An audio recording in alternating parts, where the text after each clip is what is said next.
거룩한 주일을 준비하며 오늘 새벽을 예배로 시작하신 여러분들을 예수님의 이름으로 축복하고 환영합니다. 어제 말씀을 전하면서 지금 이사야 7장부터 말씀되어지고 있는 배경에 대해서 말씀을 드렸는데, 아람 나라와 북이스라엘이 연합해서 실질적으로 아수르를 대적하려고 하는 그러한 일들이 있었습니다. 그럴 때에 남방 유다도 동참을 하길 원하지만 남방 유다는 그것에 반응을 하지 않습니다. 그러한 상황 속에서 오히려 아람과 북이스라엘이 남방 유다를 침공하려고 하는 그런 위기가 있을 때에 남방 유다는 기도하지 아니하고 오히려 아수르를 향해서 구원을 요청하는 것을 보게 되었습니다. 이럴 때에 이제 이사야에게 주신 메시지가 오늘 또 나타나는데, 여기에 보게 되어지면 요즘 말로 말하면 피켓 시위를 하라 하는 이야기가 하나님으로부터 이사야에게 전달이 됩니다. 1절 말씀 보면 여호와께서 내게 이르시되 큰 서판을 가지고 그 위에 통용 문자로 마헬살랄 하스바스라 쓰라고 그랬어요. 마헬살랄 하스바스. 그 뜻이 무엇인고 하면 노략이 속히 임하고 약탈이 빠르게 이루어질 것이다. 그러니까 이사야 선자가 큰 피켓을 하나 만들고 거기다가 쓴 게 뭐냐면 심판이 빨리 이루어질 것이다. 그런데 여기 보면은 이렇게 이야기를 하고 있어요. 3절에 내가 내 아내를 가까이 하매 그가 임신하여 아들을 낳은지라 여호와께서 내게 이르시되 그의 이름을 마헬살랄 하스바스라 하라. 그냥 큰 피켓을 만들어 거기다가 적어서 들고 다니는 것뿐만 아니라 무엇을 하라는 거예요? 애 이름을 그렇게 지으래요. 애 이름을. 그러니까 이사야 선자 입장 속에서는 얼마나 힘들겠어요. 그렇잖아요. 이제 아이를 하나 낳는데 아이의 이름이 뭐예요? 심판이 곧 이루어진다. 그런 뜻을 갖고 있는 이름을 계속해서 부르는 거예요. 계속해서. 그런데 여기 4절에 보면 이는 이 아이가 내 아빠 내 엄마라 부를 줄 알기 전에, 그러니까 여러분들 아이 낳아서 키워본 분들은 한번 생각해 보세요. 애들이 엄마 아빠 할 때가 어느 정도 되는지. 아주 어릴 때잖아요.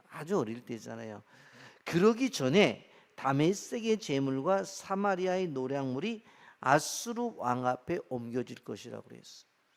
결국은 어떤 일이 벌어지느냐, 실질적으로 북방 이스라엘과 이제 아문이 이제 어떻게 되어지는 거예요? 끊임없이 이제 아람과 어떻게 한다는 거예요? 진행을 해서 결국 어떻게 해보겠다는 거예요?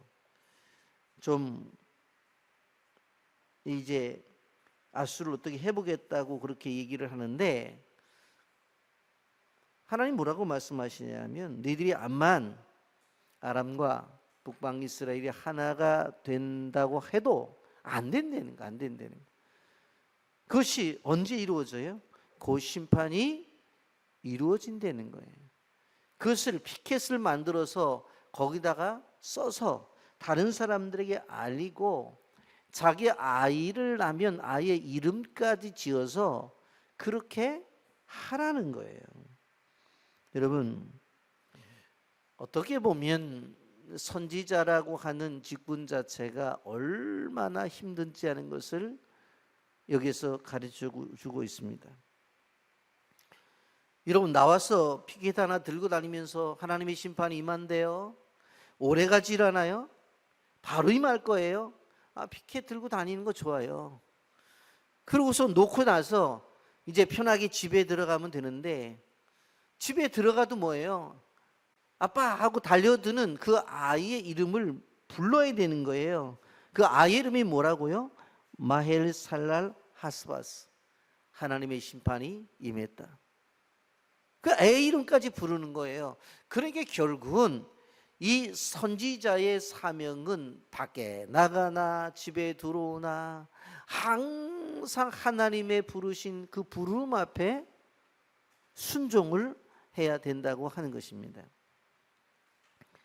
시대적으로 많이 흘렀습니다만은, 예전에는 이제 뭐 휴대전화가 있질 않았잖아요. 그리고 기껏 있어봤자 집 전화가 있었는데, 저희가 이제 신학을 배울 때는 항상 학교에서 교수님들이 뭐라고 말을 하냐면, 넥타이도 다 그냥 이렇게 걸어놓고 준비하는 것이 아니라 목에 매면 쭉 당기면 올라갈 수 있도록 딱 준비해 놓고, 양복도 딱 준비해 놓으라. 심한 분은 잠옷도 양복으로 입어야 된다. 그 정도로의 성도들의 부르심 속에서 어떻게 되어져요? 순간적으로 뭐 준비하고 나가는 것이 아니라 군대에서 말하는 5분 대기조처럼 그냥 나가서 그 일을 해야 된다. 그렇게 저희들이 이제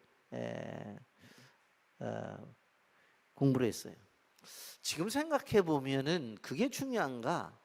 근데 제가 이제 설교학을 신학교 들어가서 배우니까 제일 먼저 하는 것이 설교 본문의 내용이 어떻다는 것보다도, 설교를 듣기 전에 성도들이 제일 먼저 보는 게 뭐냐면, 목사님이 어떤 자세로 어떤 모습으로 이렇게 서 있느냐는 거예요. 저도 지금 뭐 콤비를 입었습니다만은 저희 부교육자들은 콤비를 입지 못했어요. 그 모양 내는 거래. 이 모양이 뭐야?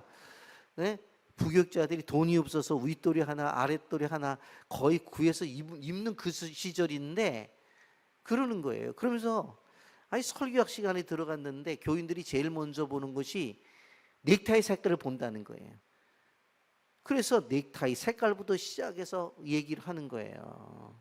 그렇다고. 그러니까 여기 이사야 선지자를 보게 되어지면 깊숙이 들어와 있는 게 뭐냐면, 사역이라고 하는 것 자체가 무엇인가를 분명히 이야기를 해줘요. 밖에서는 피켓 들고 집에 들어가면은 애들이 아빠 그러고 달려들 때 하나님 심판이 임한다, 곧 임한다, 애 이름을 그렇게 부르는 거예요.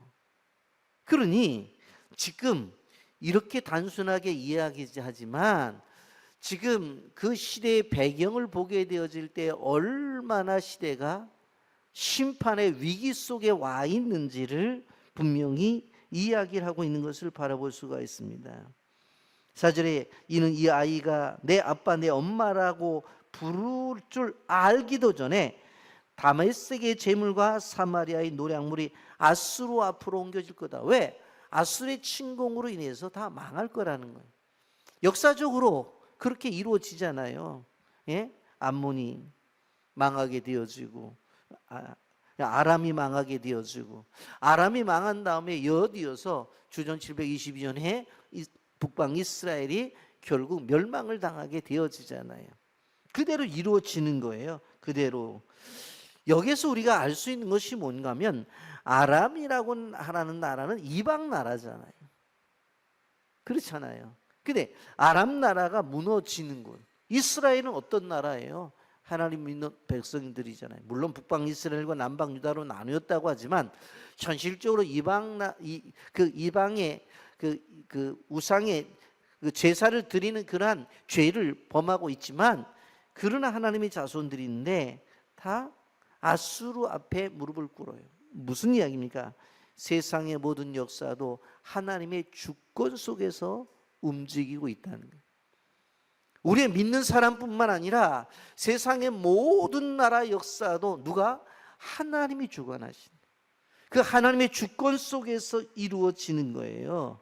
그러면서 부르더니 이사야 선지자에게 다시 이야기를 해요. 뭐라고 얘기를 하냐면 5절부터 보세요. 여호와께서 다시 내게 말씀하 이르시되, 야 봐라, 말씀하시면서 뭐라고 말하면, 이 백성이 천천히 흐르는 실로와 물을 버리고 르신과 르말리아의 아들을 기뻐하느니라.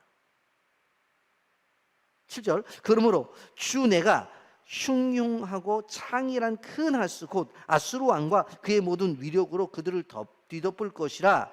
그 모든 골짜기에 차고 모든 언덕에 넘쳐. 그렇게 말씀을 하고 있습니다. 이게 무슨 얘기인가 하면은 실질적으로 그 예루살렘 안에 우리가 잘 아는 대로 뭐가 있었냐면은 그 안에 실로암이라고 하는 호수가 있었어요.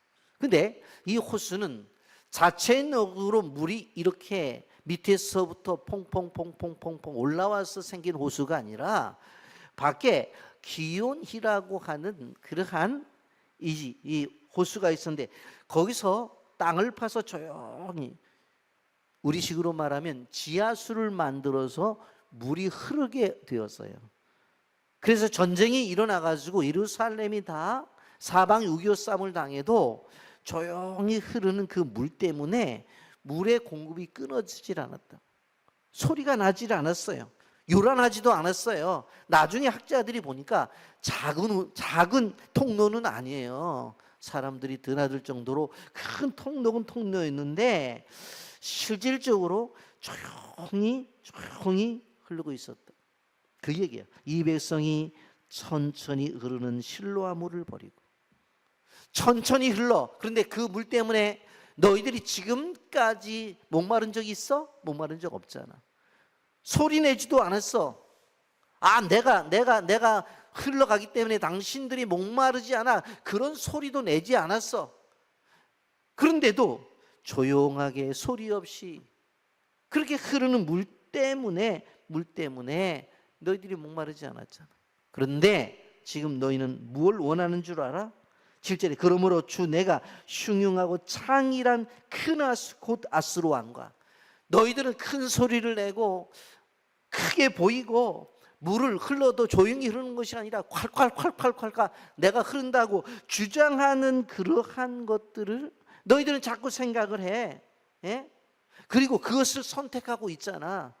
네가 지금 그렇게 어떻게 보면 아람으로부터 북방 이스라엘로부터 어제 말씀드렸잖아요. 12만 명이 죽고 20만 명이 포로를 당하는 그런 어려움 속에 있었을 때에 어떻게 해야 되냐면 엎드려야 되잖아. 기도해야 되잖아. 예배 드려야 되잖아. 하나님 앞에 나와야 되잖아. 너희도 어떻게 하고 있어? 아수르에게 요청하잖아. 큰 물이라고. 거기서 모든 것이 공급된다고 생각하잖아. 그거 아니잖아. 지금이 너희들이 이 예루살렘 도성 안에서 너희들이 목마른 적이 있어? 없었잖아. 왜 그래? 저 밖에서 조용히 흐르고 소리 없이 흐르는 그 물통에서 너희들이 마시고 살았잖아. 그런데 왜? 지금 와서 너희들은 아수르라고 하는 소리가 콸콸콸콸 나고 그냥 틀으면 슉 나오는 그런 물기를 요구하는 거예요. 예? 우린 여기서 생각을 해봐야 돼. 여러분, 기도하면 돼야 되는데 잘 되는 게 보이질 않거든요. 왜?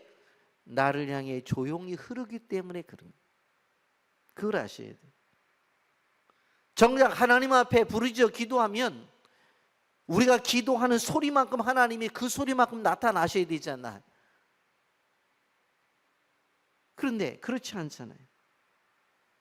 그럼 우리는 무슨 생각을 하는 줄 아세요? 강하고 빠른 방법이 뭔가? 우리가 느낄 수 있는 방법이 뭔가? 그 방법을 자꾸 생각하는 거예요. 기도해도 안 되니까 그럼 빨리 이루어지는 방법이 뭔가? 돈은 그대로 집어넣으면 효과가 나타나니까 돈을 추구하고, 어떤 사람들은 암만 불러도 나타나지 않는 하나님보다는 그래도 인맥이 중요하다고 생각해서 사람과의 관계를 맺으려고 끊임없이 노력을 하고, 그리고 내게 있는 능력이라도 동원해서 이 문제를 해결해야 되겠다고 자꾸 생각을 하는 거예요. 하나님이 그 얘기를 하고 있는 거예요. 그 얘기를. 실질적으로 천천히 흐르고 있는 이 물을 보이지가 않아도, 소리가 나지 않아도, 느려도 생각해 보면 목마른 적이 있어? 없잖아. 없잖아.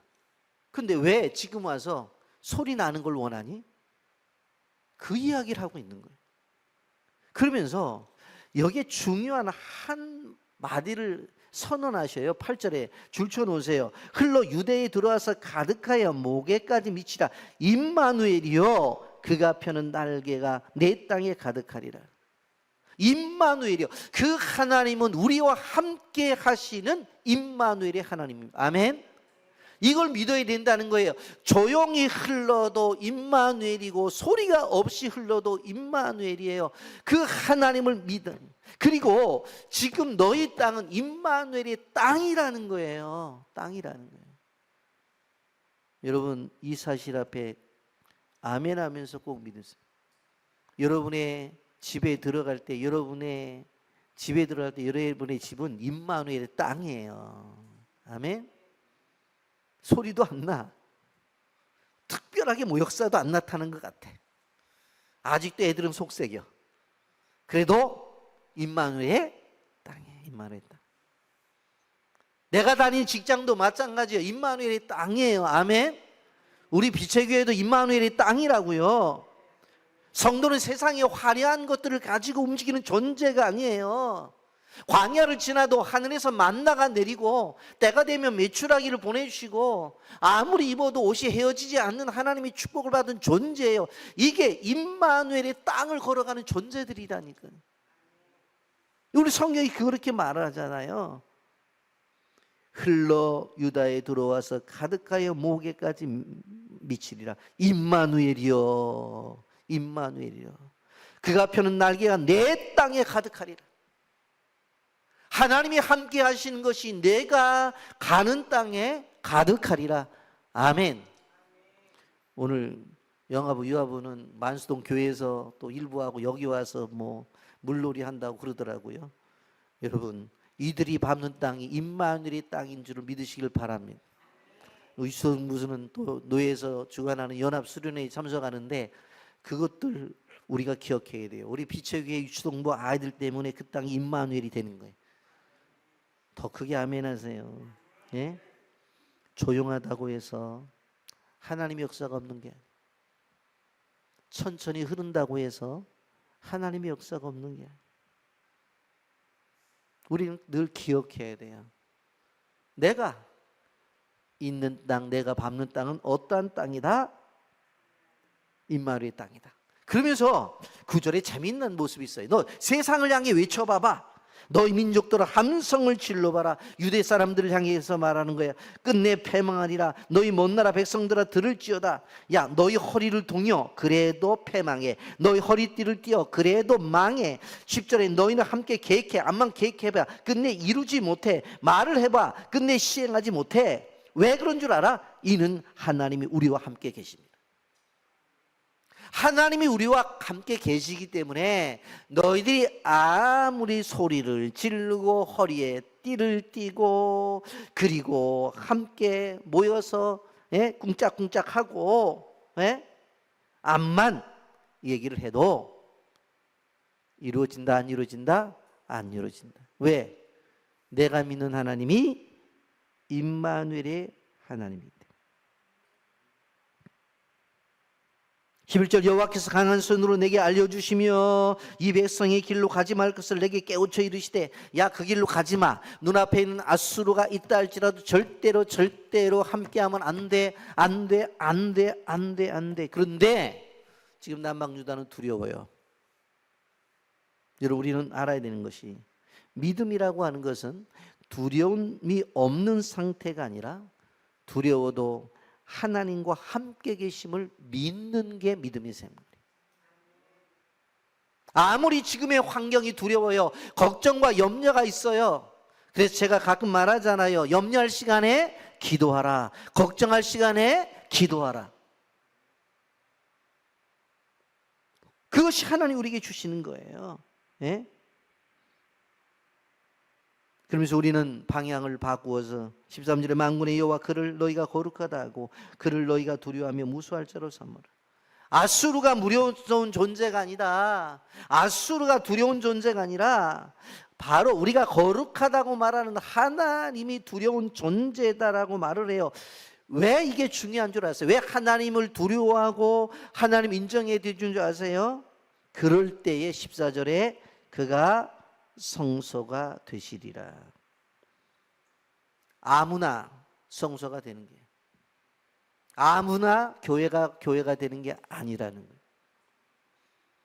하나님을 믿는 믿음이 있을 때에 그가 신앙생활할 때 교회가 되는 것이지 그렇지 않을 수 있다고 하는 거예요. 그런데 여기에 보세요. 14절에 이스라엘의 두 집에는 걸림돌과 걸려 넘어지는 반석이 될 것이며 예루살렘 주민에게는 함정과 올무가 되리라. 많은 사람들이 그로 말미암아 걸러 넘어지고 부러지고 덫에 잡힐 것이라.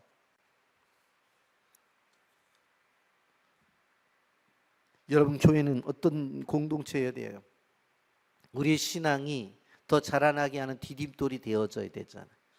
근데 믿음이 없는 이 존재들에게 지금 현재 남방 유다에게는 걸림돌이 되고 있어.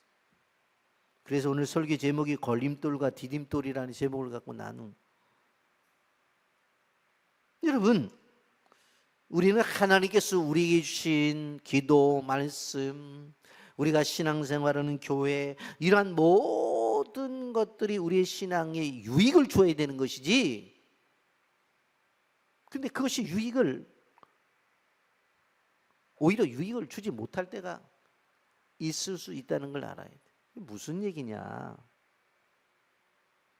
우리가 특세를 지금 80일째 진행하고 있는데 참석하면 은혜를 받잖아요. 그렇잖아요. 은혜 받고 말씀 많이 알게 되고 깨닫게 되어서 하잖아요. 40일 했으면 됐지 또 왜 연장이야? 여러분, 그런 마음이 불편해져요. 마음이 불편해진다니까. 교회가 진행하고 나가는 것들에 대해서 불편해지면 불만이 생기게 돼요. 그럼 교회라고 하는 공동체는 사람이 원하는 대로 계획하고 나가야 될까요? 하나님이 원하는 대로 계획하고 나가야 될까요? 하나님이 원하는 대로 계획하고 나가야 되잖아요. 그렇잖아요. 이런 상황 속에서 무슨 단기 선교야? 저도 많이 생각했죠. 근데 제가 주일 낮에 설교를 좀 하겠습니다만은 우리가 세운 교회를 우리가 관심을 가지기 이전에 하나님이 관심이 있으셨어요. 우리가 생각하기 이전에 하나님이 생각이 있으셔서 국제 라이언 클럽의 한국 지부의 사람들이 우리가 사역하는 그 지역에 우리보다 먼저 갔잖아요. 내가 샤샤한테 사진을 보내드렸더니 사진이 왔더라고요. 노란 조끼를 입고 봉사하는 걸 봤어요. 아니, 광주에 있는 겨자씨 교회가 우리가 세운 교회 무너진 데를 왜 가냐고. 우리는 8월 달에 가겠다고 했는데 이미 가서 보고서 헌금을 했다니까요. 자존심이 상한다니까. 여러분, 자존심 안 상하세요? 저만의 문제인가요? 어떻게 생각해보면 교회 무너졌다고 그래서 그 다음 주에 제가 비행기 타고 갔어야 돼요. 제가 나쁜 목사라니까. 그래, 안 되니까 저기 전라남도 광주에 있는 교회를 해서 거기 집사님들, 장로님들 보낸 거예요.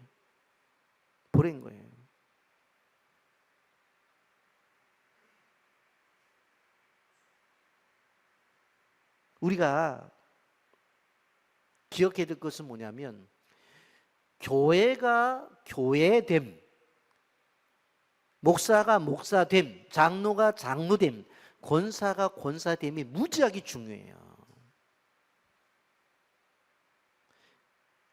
그가 성소가 되신데 하나님이 성소가 되어 주시는데 그 하나님의 축복을 우리가 받자는 거예요.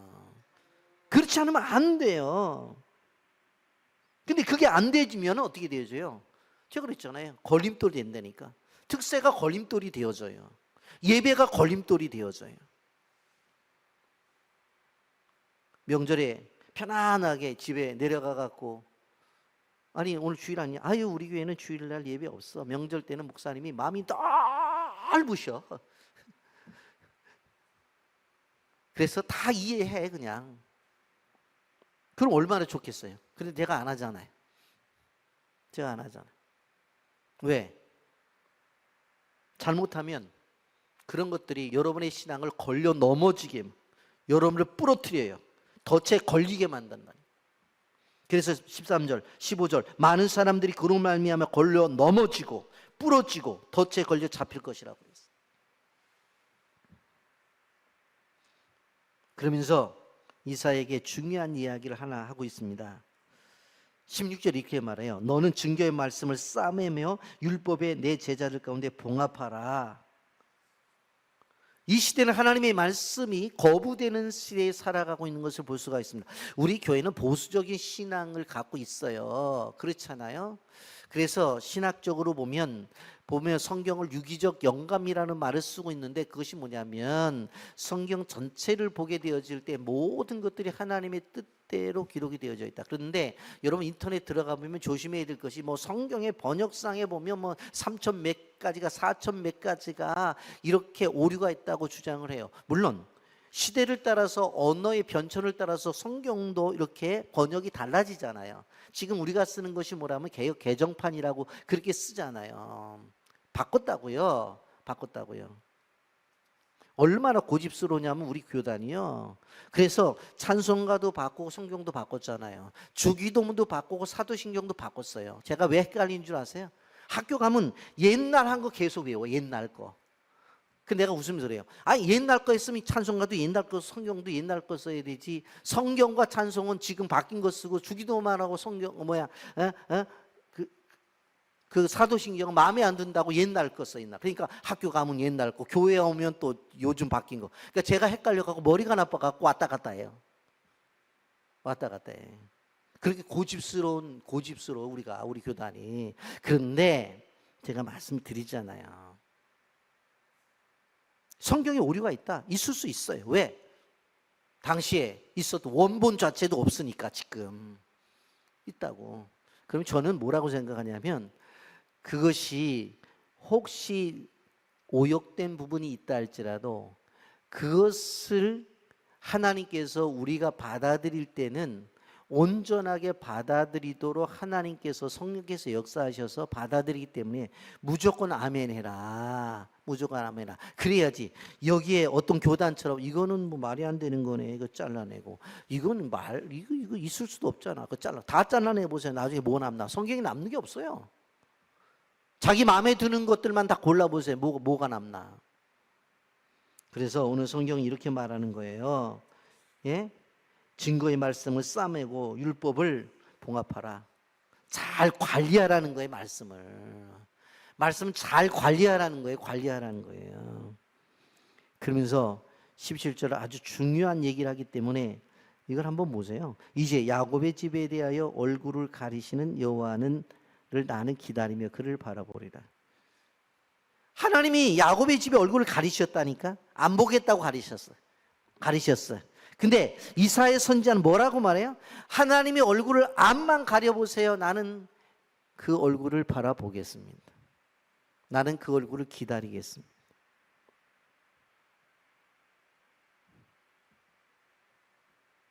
여러분 이 자세를 가져야 돼요. 이 자세를. 하나님이 내 인생을 향해서 얼굴을 가리는 것 같이 느껴져도 그 하나님을 바라보여야 돼요. 우리가 신앙생활하면서 기도하면서 열정을 다해 믿음을 가지고 생활하잖아요. 그런데 나타나질 않아요. 아셔야 되는 것은 기다림은 체념이 아니라 오늘 지켜야 되는 그러한 말씀과 오늘 해야 될 기도를 하면서 조용히 우리가 기다려야 되는 기다림이라고 알아야 되는 거예요. 18절 우하라 내가 나와 및 여호와께서 내게 주신 자녀들이 이스라엘 중에 징조와 예표가 되었나니 이는 시온산에 계신 만군의 여호와로 말미암은 것이라.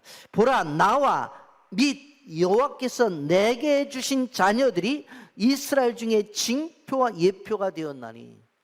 여러분이 하나님의 징표와 예표가 되기를 주님의 이름으로 축복합니다.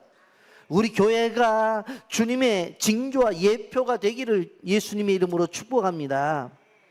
그런데 이것은 나로부터 온 것이 아니라 이는 시온산에 계신 만군의 여호와께로 말미암은 것이래요. 여러분, 하나님은 우리를 하나님의 뜻이 나타나기 위해서 사용하는 사용의 도구가 되기를 원한다는 걸 알아야 돼. 그래서 우리 입술에서 간증이 나와야 되는 거예요. 무슨 간증이 나와야 돼요? 징조의 간증이 나와야 되고 예표의 간증이 나와야 되는 거예요. 우리는 알 수 있잖아요. 예전에 하나님께서 내게 왜 그런 일을 하셨는지 그때는 몰랐어요. 시간이 지나 보니까 나를 사용하셨구나 알 수 있잖아요. 그때 내가 하나님의 징조가 됐고 하나님의 예표가 되었구나 알 수가 있는 거잖아요.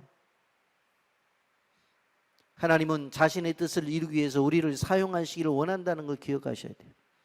그래서 우리는 나를 사용해달라고 계속 요구하셔야 돼요.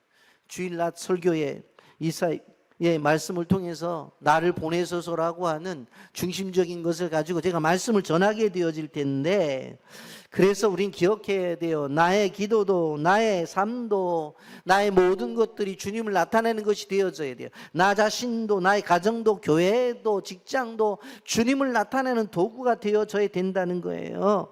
여러분, 10절 하반절에 산자를 위하여 죽은 자에게 구하겠느냐. 우리는 산자의 하나님을 믿는 존재들이에요. 그래서 10절에 마땅히 율법과 증거의 말씀을 따를지니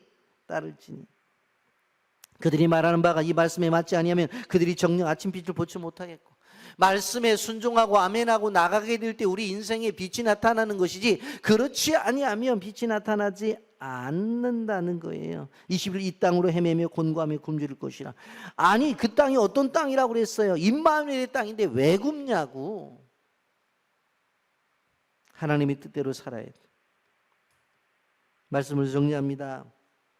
지금 남방 유다가 가지고 있는 위기가 우리들의 위기라는 걸 알아야 돼. 근데 오늘 성경은 분명한 방법을 가르쳐 주었잖아요.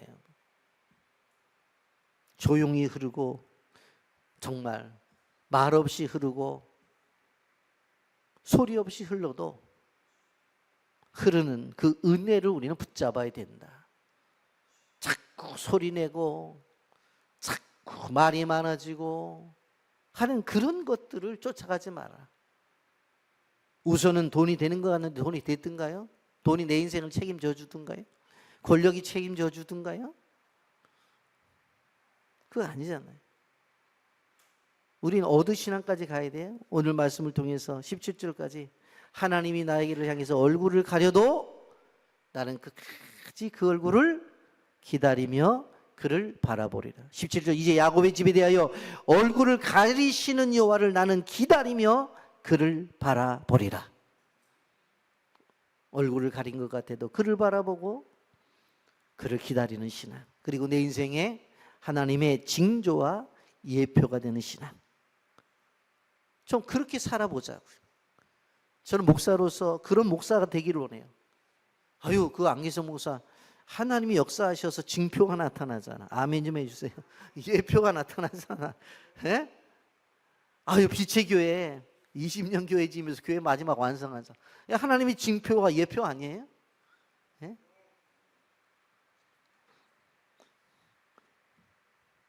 부목사님하고 저하고 마음이 하나가 되지만 가끔가다 틀리는 게 있어요.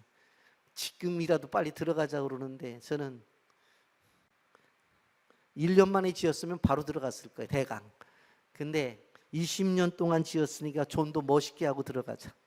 저는 그 생각을 해요. 징조와 예표가 되어져야 돼요.